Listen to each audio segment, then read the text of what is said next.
ഈ വീഡിയോയിൽ middle east update ആണ് നമ്മൾ നോക്കുന്നത്.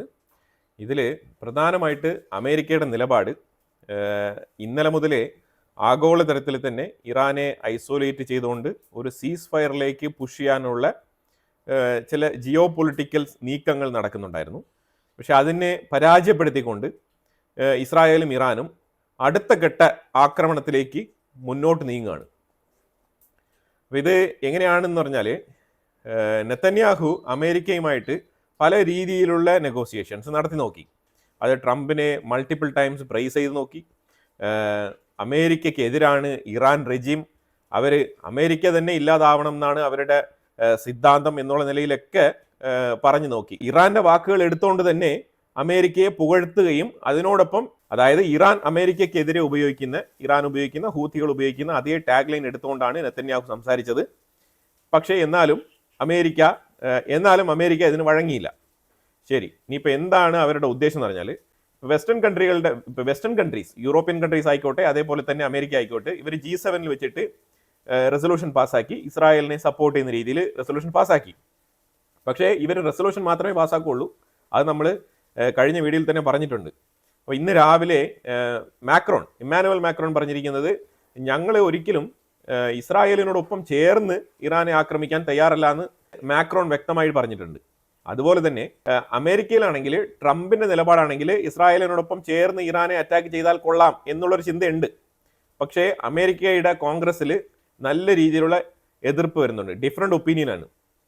അതായത് ഇതൊരു ട്രാപ്പാണ്, നെതന്യാഹു ഇങ്ങനെയൊക്കെ പ്രൈസ് ചെയ്യും, അപ്പോൾ ആ ഒരു ട്രാപ്പിൽ വീണിട്ട് ഇറാനുമായിട്ടുള്ള യുദ്ധത്തിൽ പോയി പെട്ടുകഴിഞ്ഞാൽ വലിയ ഡേഞ്ചറാണ്. അമേരിക്ക ഇപ്പം മുന്നോട്ട് പോകുന്നത് തന്നെ വലിയ ക്രൈസിസിലാണ് പോകുന്നത്. ട്രംപിന്റെ താരിഫ് മൂലം ഉണ്ടാകുന്ന ഇമ്പാക്റ്റ് ഏതാണ്ട് ഓഗസ്റ്റ്, സെപ്റ്റംബർ, ഒക്ടോബർ മാസങ്ങളിലായിട്ട് അമേരിക്കയെ നല്ല രീതിയിൽ ഇമ്പാക്റ്റ് ചെയ്യാൻ ഇരിക്കുന്നതേ ഉള്ളൂ. ഈ ഒരു സാഹചര്യത്തിൽ ഇറാനുമായിട്ട് പോയി ഒരു യുദ്ധത്തിൽ ഇടപെടുന്നത് അത്ര നല്ല പരിപാടിയല്ല എന്നാണ് കോൺഗ്രസിന്റെ മെജോറിറ്റി അഭിപ്രായം അമേരിക്കയുടെ ഉള്ളിൽ. പക്ഷേ ട്രംപിന്റെ കുറച്ച് അനുയായികളുണ്ട്, അവരുമായിട്ട് ബന്ധപ്പെട്ട ഒരു ക്ലോസ് സർക്കിൾ പോയിന്റിൽ ഇസ്രായേലിനോടൊപ്പം ചേർന്ന് ഇറാനെ അടിക്കാൻ കിട്ടുന്ന ഒരു അവസരമാണ്, അപ്പോൾ അതിനു വേണ്ടിയിട്ട് നമുക്ക് മുന്നോട്ട് പോകാമെന്നാണ് ചിന്തിക്കുന്നത്. ട്രംപിന്റെ മനസ്സിൽ വേറെ പല കാര്യങ്ങളുണ്ടാവും. കാരണം ഈ ഒരു ഇറാൻ ഈ ഒരു യുദ്ധം വെച്ചിട്ട് ഇറാനുമായിട്ട് കുറച്ച് നെഗോഷിയേറ്റ് ചെയ്ത് ഇറാന്റെ ഉള്ളിലിരിക്കുന്ന അസറ്റുകളൊക്കെ, അതായത് natural resources, rare earth elements, ഇതുമായിട്ട് ബന്ധപ്പെട്ട കാര്യങ്ങളെല്ലാം തന്നെ ബന്ധപ്പെട്ട മേഖലകളിലെല്ലാം ട്രംപിനൊരു കണ്ണുണ്ട്. ഉക്രൈനിൽ എന്താണോ ഉദ്ദേശിക്കുന്നത് അതേ മെത്തേഡിൽ ഇറാനെ കൊണ്ടുവരാൻ ശ്രമിക്കുന്നുണ്ട് ട്രംപ്. പക്ഷേ നെതന്യാഹു അതിനെ അനുവദിക്കില്ല. നെതന്യാഹു ഇന്ന് ഇന്ത്യ ഏത് രീതിയിലാണോ അമേരിക്കയ്ക്ക് മറുപടി കൊടുത്തത്, അതായത് പാകിസ്ഥാനും ഇന്ത്യക്കും ഇടയിൽ ഓപ്പറേഷൻ സിന്ദൂറിൽ ഞാനാണ് മീഡിയേഷൻ വെച്ചത് എന്നൊക്കെ ട്രംപ് പറഞ്ഞുകൊണ്ട് വന്നപ്പോൾ ബാക്ക് ടു ബാക്ക് ട്രംപ് എത്ര തവണ ഈ സ്റ്റേറ്റ്മെന്റ് പറഞ്ഞിട്ടുണ്ടോ അത്രയും പ്രാവശ്യം ഇന്ത്യ അതിനെ ഗണ്ണിച്ച് സ്റ്റേറ്റ്മെന്റ് പുറപ്പെടുവിച്ചിട്ടുണ്ട്. അതേപോലെ നെതന്യാഹു ട്രംപിനെതിരെയുള്ള, അതായത് നമുക്ക് പ്രത്യക്ഷത്തിൽ നോക്കുമ്പോഴത്തേക്കും ഇങ്ങനെ ഒരു പ്രശ്നമുണ്ടെന്ന് തോന്നത്തില്ല, പക്ഷെ എന്നാലും ഇസ്രായേലിനും അമേരിക്കയ്ക്കും ഇടയിൽ പുറത്തറിയാൻ പറ്റാത്ത രീതിയിൽ ചില ഇന്റർണൽ ഡിസ്കഷൻസ് നടക്കുന്നുണ്ട്. ആ ഡിസ്കഷൻസിലാണ് ഈ വിഷയങ്ങളൊക്കെ ചർച്ച ചെയ്യപ്പെടുന്നത്. നെതന്യാഹു പറഞ്ഞിരിക്കുന്നത് ആയത്തുള്ള ഖമനയെ വധിക്കുന്ന ആ പ്ലാൻ ഇസ്രായേലിന്റെ പദ്ധതിയിൽ ലിസ്റ്റഡ് ആണ്. അമേരിക്ക അനുവദിച്ചാലും ഇല്ലെങ്കിലും അത് ഇസ്രായേലിന് ഓൺ കപ്പാസിറ്റിയിൽ ചെയ്യാൻ പറ്റുന്ന കാര്യമാണ്. ആ പദ്ധതി ഇപ്പോഴും ഓൺ ആണെന്നാണ് പറഞ്ഞിരിക്കുന്നത്. എന്നിട്ട് ഒരു വാക്കുകൂടെ പറഞ്ഞിട്ടുണ്ട്, ആ ഒറ്റ പ്രവൃത്തിയോടുകൂടി ഈ യുദ്ധം അവസാനിക്കും എന്നുള്ള സ്റ്റേറ്റ്മെന്റും കൂടി നെതന്യാഹു പറഞ്ഞു വെച്ചിട്ടുണ്ട്.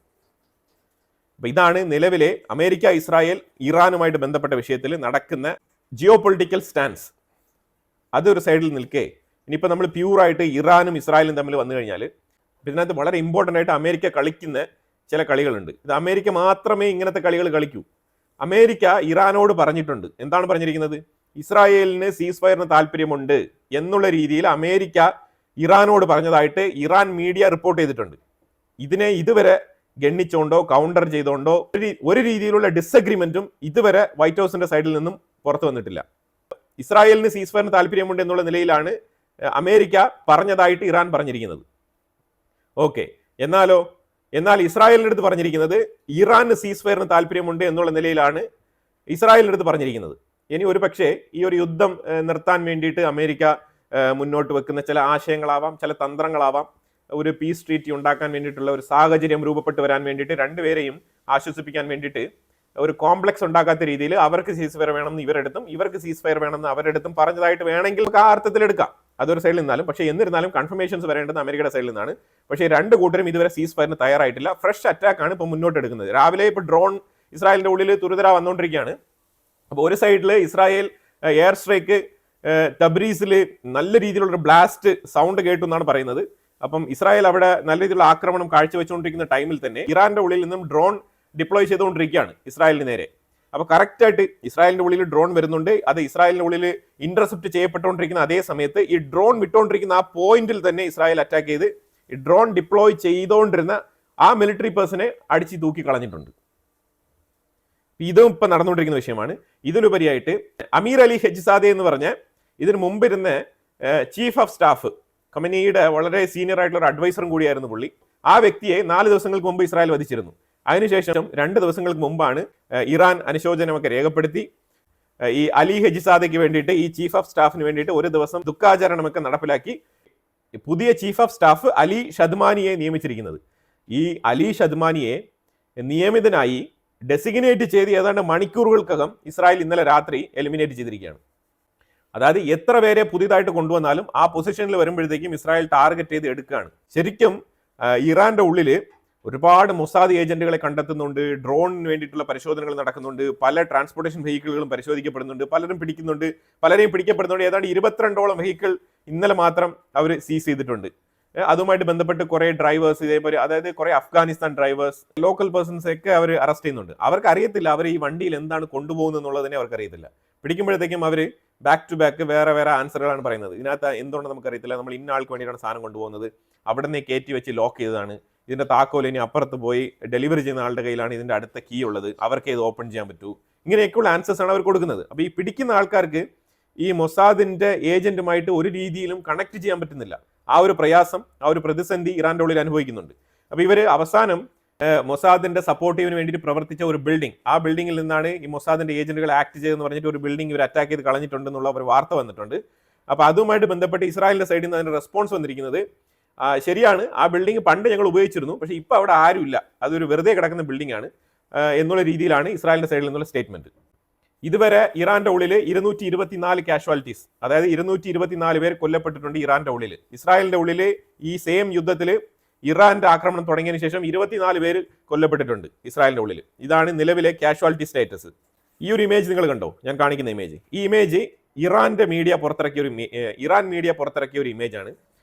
കാരണം ഇത് ഒരു ഫാബ്രിക്കേറ്റഡ് ഇമേജ് ആണെന്നുള്ളത് വളരെ വ്യക്തമാണ്. കാരണം ഇതിനകത്ത് ക്ലിയർ ആയിട്ട് ടൈമും ഡേറ്റും ഇതൊന്നും കൊടുത്തിട്ടില്ല. ജസ്റ്റ് അവർ ഈ ഒരു സിറ്റികളുടെ പേര് മാത്രമാണ് ഇതിനകത്ത് എഴുതിയിരിക്കുന്നത്. പിന്നെ മെജോറിറ്റി ഇമേജ് എല്ലാം സിമിലർ ആയിട്ട് തന്നെ തോന്നുന്നുണ്ട്. അപ്പോൾ അതായത് ഈ ഇമേജുകൾ കോപ്പി പേസ്റ്റ് ചെയ്തിട്ട് ഈ നെയിം മാത്രം താഴെ മാറ്റി കൊടുത്തതായിട്ട്, സ്ഥലങ്ങളുടെ പേര് മാത്രം മാറ്റി കൊടുത്തതായിട്ടാണ് മനസ്സിലാക്കാൻ പറ്റുന്നത്. കാരണം ഒരു CCTV ഇല്ലെങ്കിൽ ഒരു ഏതെങ്കിലും ഒരു റെക്കോർഡഡ് ക്യാമറ വ്യൂ എന്ന് പറയുമ്പോഴത്തേക്കും അതിനകത്ത് time, minute, date, complete details ഉണ്ടാവും. അതിനൊരു പ്രത്യേക ഫോർമാറ്റ് ഉണ്ട്. ആ ഫോർമാറ്റ് അല്ല ഇവിടെ കാണിച്ചിരിക്കുന്നത്. അപ്പോൾ ഇതുകൊണ്ട് ഇറാൻ ഉദ്ദേശിക്കുന്ന പറഞ്ഞാൽ ഇറാൻ ജനങ്ങളെ കൺവിൻസ് ചെയ്യാൻ വേണ്ടിയിട്ടാണ് ഇറാന്റെ മീഡിയയിൽ ഇതേപോലത്തെ പ്രൊപ്പഗൻഡ ന്യൂസുകളൊക്കെ പുറത്തു വരുന്നത്. അപ്പോൾ അവർ പറയുന്നത് ഇസ്രായേൽ ആൾവേസ് അവരുടെ ആകാശത്ത് മിസൈലുകളൊന്നും കാണാത്ത രീതിയിലുള്ള ഇമേജ് ആണ് പബ്ലിഷ് ചെയ്തുകൊണ്ടിരിക്കുന്നത്. നിങ്ങൾ താഴോട്ട് നോക്കൂ, ഇതേ ടൈമിൽ ഞങ്ങൾ ഇവിടെ ഇമേജ് ക്യാപ്ചർ ചെയ്തുകൊണ്ടെന്ന് പറഞ്ഞിട്ട് ടെലവീവിന്റെ ഒരു 4 ഇമേജ്, അഷ്കലോണിന്റെ ഇമേജ്, ജെറുസലേമിന്റെ ഇമേജ്, ഇതെല്ലാം കാണിക്കുന്നുണ്ട്. ഹൈഫൈയുടെ ഇമേജ് ഇതൊക്കെ കാണിക്കുന്നുണ്ട്.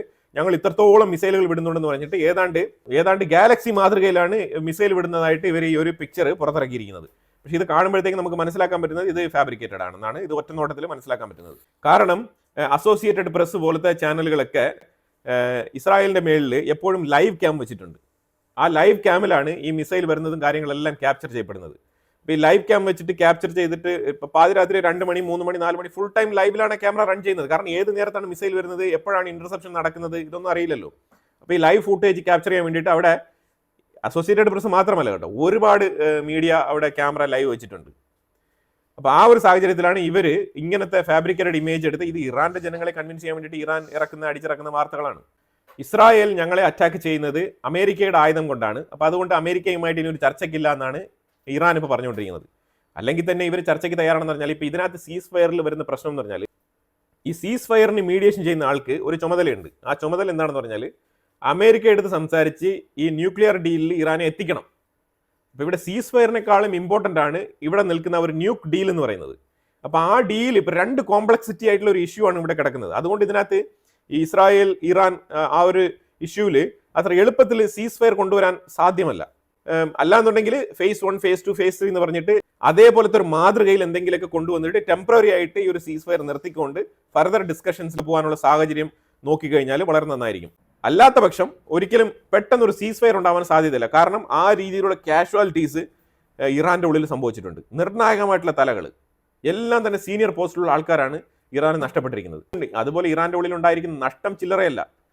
അതായത് അവരുടെ എനർജി സോഴ്സ്, അവരുടെ ഓയിൽ റിഫൈനറികൾ, ഗ്യാസ് സ്റ്റേഷൻസ്, ഇമ്പോർട്ടൻ്റ് ആയിട്ടുള്ള കംപ്ലീറ്റ് കാര്യങ്ങൾ, ഇറാന്റെ നാഷണൽ മീഡിയ വരെ അറ്റാക്ക് ചെയ്യപ്പെട്ടിട്ടുണ്ട്. അതിലുപരിയായിട്ട് ഇറാന്റെ സുപ്രീം ലീഡർ ആയിട്ടുള്ള ആയത്തുള്ള ഖമനേയെ തന്നെ വധിക്കുമെന്നാണ് ഇസ്രായേൽ പറഞ്ഞുകൊണ്ടിരിക്കുന്നത്. ഇത് ഒരുപാട് നാള് നീണ്ടു നിന്ന ഒരു വൈരാഗ്യമാണ് ഇപ്പം രണ്ട് രാജ്യങ്ങൾ തമ്മിൽ അങ്ങോട്ടും ഇങ്ങോട്ടും നടന്നുകൊണ്ടിരിക്കുന്ന ഈ ഒരു യുദ്ധം. അപ്പൊ ഇത് അത്ര എളുപ്പത്തിൽ പോയിട്ട് പെട്ടെന്ന് ഒരു മീഡിയേഷൻ ഉണ്ടാക്കി പെട്ടെന്ന് ഒരു സീസ് ഫയറിലേക്ക് അങ്ങ് എത്തിച്ചു കളയാന്ന് പറഞ്ഞാൽ നടക്കത്തില്ല. പക്ഷേ ഇറാനിന് ഒരു സീസ് ഫയർ കിട്ടിയാൽ കൊള്ളാമെന്നുണ്ട്. ഇറാനെ വേണമെങ്കിൽ എളുപ്പത്തിൽ കൺവിൻസ് ചെയ്തിട്ട് ഒരു സീസ് ഫയറിലേക്ക് മുന്നോട്ട് കൊണ്ടുപോകാനുള്ള സാധ്യത വളരെ കൂടുതലാണ്. കാരണം അവിടെ നഷ്ടം വളരെ കൂടുതലാണ്. ഈ തെഹ്റാൻ എന്ന് പറഞ്ഞ ഒരു ഏരിയ വിട്ട് ജനങ്ങൾ പലായനം ചെയ്തു പോകുന്ന കണക്കാണ് മൊത്തത്തിൽ കൂട്ടപ്പലായനം നടക്കുന്നത്. ഇത് ഒരു രാജ്യത്തിന് നല്ല സൂചനയല്ല. ഒരുപാട് ആളുകൾ ഇസ്രായേലിൽ നിന്നും ആരും തന്നെ അത്ര എളുപ്പത്തിൽ ഇവാക്യുവേഷൻ നടക്കുന്നില്ല. ഒരു രാജ്യങ്ങളും അത്ര ധൃതിപ്പെട്ട് തിടുക്കത്തിൽ ഫ്ലൈറ്റ് കൊണ്ടുപോയിട്ട് അവരവരുടെ രാജ്യത്തുള്ള ആൾക്കാരെ എടുത്തുകൊണ്ട് പോകുന്നില്ല. പക്ഷേ ഇറാന്റെ അവസ്ഥ അതല്ല. ഇറാന്റെ സ്ഥിതി നേരെ മറിച്ചാണ്. മിനിസ്ട്രി ഓഫ് എക്സ്റ്റേണൽ അഫയേഴ്സ് പറഞ്ഞിരിക്കുന്നത് ഇറാനിൽ നിന്ന് ചോദിച്ചാലും അവർ എക്സിറ്റ് ചെയ്ത് കൊണ്ടുവരും. ഇസ്രായേലിൽ നിന്ന് ഏതെങ്കിലും സിറ്റിസൺസ്, ഇന്ത്യൻ സിറ്റിസൺസ് നാട്ടിലേക്ക് പോകണം ചോദിച്ചാലും അവർ ഹെൽപ്പ് ചെയ്ത് കൊണ്ടുവരും. അത് അങ്ങനെ തന്നെയാണ് നമ്മുടെ മിനിസ്ട്രി ഓഫ് എക്സ്റ്റേണൽ അഫയേഴ്സിന്റെ നിലപാട്. ഇസ്രായേലിന്റെ ഉള്ളിൽ ഇന്നലെ വന്ന് വീണ മിസൈലിൽ 8 പേര് കൊല്ലപ്പെട്ടിട്ടുണ്ട്. അതുപോലെ നിരവധി പേര് ഹോസ്പിറ്റലൈസ്ഡ് ആയിട്ടുമുണ്ട്. ഇന്നലെ വളരെ പോപ്പുലർ ആയിട്ട് ഇറാൻ മീഡിയ സ്റ്റേഷൻ അറ്റാക്ക് ചെയ്തതുമായിട്ട് ബന്ധപ്പെട്ടുള്ള വാർത്തകൾ കുറച്ചുകൂടെ ഡീറ്റെയിൽ ആയിട്ട് വെളിയിൽ വരുന്നുണ്ട്. അതിൽ ഈ ഇറാൻ മീഡിയ ഓഫീസ് അറ്റാക്ക് ചെയ്തതിൽ ഒരു ലേഡി കൊല്ലപ്പെട്ടിട്ടുണ്ട്. മസൂമെ അസീമി എന്ന് പറഞ്ഞ ലേഡിയാണ് കൊല്ലപ്പെട്ടത്. അതുപോലെ തന്നെ ഈ വാർത്ത വായിച്ചുകൊണ്ടിരുന്ന ലേഡിയുടെ പേര് സഹാർ ഇമാമി എന്നാണ്. ഈ സഹാർ ഇമാമി ഈ ബ്രോഡ്കാസ്റ്റിംഗിൽ ലൈവിൽ ഇരുന്ന ടൈമിലാണ് ഇത് ആദ്യത്തെ അറ്റാക്ക് നടക്കുന്നത്. ആദ്യത്തെ ബോംബ് വന്ന് വീഴുമ്പോൾ തന്നെ പുള്ളിക്കാരത്തിക്ക് മനസ്സിലായി ബോംബ് വീണിട്ടുണ്ടെന്നുള്ളത്. അപ്പൊ അതുമായിട്ട് ബന്ധപ്പെട്ടാണ് പുള്ളിക്കാരത്തി ഇങ്ങനെ സംസാരിച്ചുകൊണ്ടിരിക്കുന്നത്. അതായത് ഈ ഇസ്രായേലിന്റെ ബോംബ് വീണിട്ടുണ്ട്, ഗോഡ് ഈസ് ഗ്രേറ്റ് എന്നൊക്കെ പറഞ്ഞുകൊണ്ടാണ് ഈ വിരലിങ്ങനെ ഉയർത്തി സംസാരിച്ചുകൊണ്ടിരിക്കുന്നത്. അപ്പൊ അവർ റിയലൈസ് ചെയ്തിട്ടാണ് ഈ ലാസ്റ്റ് സ്റ്റേറ്റ്മെന്റ് കൊടുത്തുകൊണ്ടിരിക്കുന്നത്. എന്നിട്ട് അവർ രക്ഷപ്പെട്ടിട്ടുണ്ട്. അവർക്ക് ചെറിയ പരിക്കുകളൊക്കെ ഉണ്ട്, പക്ഷേ അവർ രക്ഷപ്പെട്ടു. പക്ഷേ ആ മീഡിയ ഓഫീസ് മൊത്തത്തിൽ കത്തി നശിച്ചിരിക്കുകയാണ്. അപ്പൊ ഇന്നലെ G7 ഇസ്രായേൽ അനുകൂലമായിട്ടുള്ള റെസൊല്യൂഷൻ പാസ്സാക്കിയെങ്കിലും ഡൊണാൾഡ് ട്രംപ് മീറ്റിംഗ് നിർത്തിയിട്ട് വിഡ്രോ ചെയ്ത് പോവുകയാണ് ചെയ്തത്. ഈ ചൈനയിൽ നിന്നും എത്തിയ ആ ഒരു കാർഗോ ഷിപ്പില്ലേ, ആ ഷിപ്പിൽ ഏറ്റവും കൂടുതൽ ഡ്രോണുകളായിരുന്നു എന്നാണ് മനസ്സിലാക്കാൻ പറ്റുന്നത്. കാരണം ഈ ഡ്രോൺ ഇപ്പോൾ 2-3 ദിവസമായിട്ടാണ് ഏറ്റവും കൂടുതൽ ഉപയോഗിക്കുന്നത്. അപ്പോൾ ഈ ലേറ്റസ്റ്റ് ആയിട്ട് ചൈനയിൽ നിന്ന് വന്നുകൊണ്ടിരിക്കുന്ന ആ ഷിപ്മെന്റുകളിൽ എയർ കാർഗോയിൽ കംപ്ലീറ്റ് ഡ്രോണുകളാണ് വരുന്നത് മനസ്സിലാക്കാൻ പറ്റുന്നത്. അപ്പോൾ ഇന്നലെ ഇസ്രായേൽ ഇറാനിൽ നടത്തിയതിന്റെ ഇരട്ടിയുടെ ഇരട്ടി ഇന്ന് നടത്തും എന്നാണ് പറഞ്ഞിരിക്കുന്നത്. ഇന്നലെ ഇറാൻ പറഞ്ഞിരുന്നു ഇസ്രായേലിന്റെ ഉള്ളിൽ തീമഴ പെയ്യിക്കും എന്ന് പറഞ്ഞിട്ട്. പക്ഷെ പറഞ്ഞ രീതിയിലുള്ള തീമഴ പെയ്യിക്കാൻ പറ്റിയിട്ടില്ല ഇറാന്. ബെന്നി ബെറാക്ക് എന്ന് പറഞ്ഞ സ്ഥലത്ത് ഇവാക്യുവേഷൻ ഓർഡർ ഇഷ്യൂ ചെയ്തിട്ടുണ്ടായിരുന്നു ഇസ്രായേലിനെതിരെ. പക്ഷേ ഈ ബെന്നി ബെറാക്ക് എന്ന് പറഞ്ഞ സ്ഥലത്ത് ഒരു മിസൈൽ പതിച്ചിട്ടുണ്ട്, ഒറ്റ ഒരു മിസൈൽ. അല്ലാതെ ഇവാക്യുവേഷൻ ഓർഡർ ഇഷ്യൂ ചെയ്ത രീതിയിലുള്ള ഒരു ആക്രമണം അവിടെ നടന്നിട്ടില്ല. പക്ഷെ തീർച്ചയായിട്ടും ബെന്നി ബെറാക്ക് എന്ന് പറഞ്ഞ സ്ഥലം അവർ മുൻകൂട്ടി പറയുകയും അവിടെ ഒരു മിസൈൽ ഹിറ്റ് ചെയ്യുകയും ചെയ്തിട്ടുള്ളത് ഒരു ടാർഗറ്റഡ് മിഷനായിട്ട് നമുക്ക് കൺസിഡർ ചെയ്യാം. ഈ ബെന്നി ബെറാക്ക് മേഖലയിൽ നിന്ന് ആരും തന്നെ ആ രീതിയിൽ മാസീവായിട്ട് ഒഴിഞ്ഞു പോയിട്ടില്ല. എല്ലാവരും തന്നെ ബങ്കറിനുള്ളിൽ സേഫ് മോഡിൽ പോയതായിട്ടാണ് മനസ്സിലാക്കാൻ പറ്റുന്നത്. നിലവിൽ ഇസ്രായേൽ ഇറാൻ കോൺഫ്ലിക്റ്റ് ഈ രീതിയിലാണ് മുന്നോട്ട് പോയിക്കൊണ്ടിരിക്കുന്നത്. ഇത് നമ്മുടെ ഒരു മെയിൻ ചാനലാണ്. നമുക്കൊരു സെക്കൻഡറി ചാനൽ നമ്മൾ ഓപ്പൺ ആക്കിയിട്ടുണ്ട്. ഇൻസൈറ്റ്സ് ഗ്ലോബൽ എന്നാണ് അതിൻ്റെ പേര്. അതിൻ്റെ ലിങ്ക് ഞാൻ ഫസ്റ്റ് കമൻറ്റിൽ പിൻ ചെയ്യാം. കാരണം നമുക്കൊരു സബ്സ്റ്റിറ്റ്യൂട്ട് ചാനൽ വേണം എന്നുള്ളത് വളരെ അനിവാര്യമാണ്. കാരണം ഇന്നത്തെ സൈബർ ലോകം നിങ്ങൾക്ക് അറിയാമല്ലോ, എന്തെങ്കിലുമൊക്കെ ഒന്ന് സംഭവിച്ചു കഴിഞ്ഞാൽ നമുക്കൊരു റിക്കവറി ഓപ്ഷൻ വേണം എന്നുള്ള രീതിയിലാണ് ഒരു സെക്കൻഡറി ചാനലായിട്ട് അത് റൺ ചെയ്യുന്നത്. എല്ലാ ദിവസവും 2 ചാനലുകളിലും നമ്മൾ വീഡിയോ ഇടും. അപ്പോൾ അതുകൊണ്ട് നിങ്ങൾ 2 ചാനലും സബ്സ്ക്രൈബ് ചെയ്ത് വെക്കുക. ഫസ്റ്റ് കമൻറ്റിൽ ഞാൻ ലിങ്ക് പിൻ ചെയ്തിട്ടുണ്ട്. അഭിപ്രായങ്ങൾ കമന്റ് ബോക്സിൽ രേഖപ്പെടുത്തുക. കൂടുതൽ വിഷയങ്ങളുമായിട്ട് അടുത്ത വീഡിയോയിൽ വരാം. Thank you so much.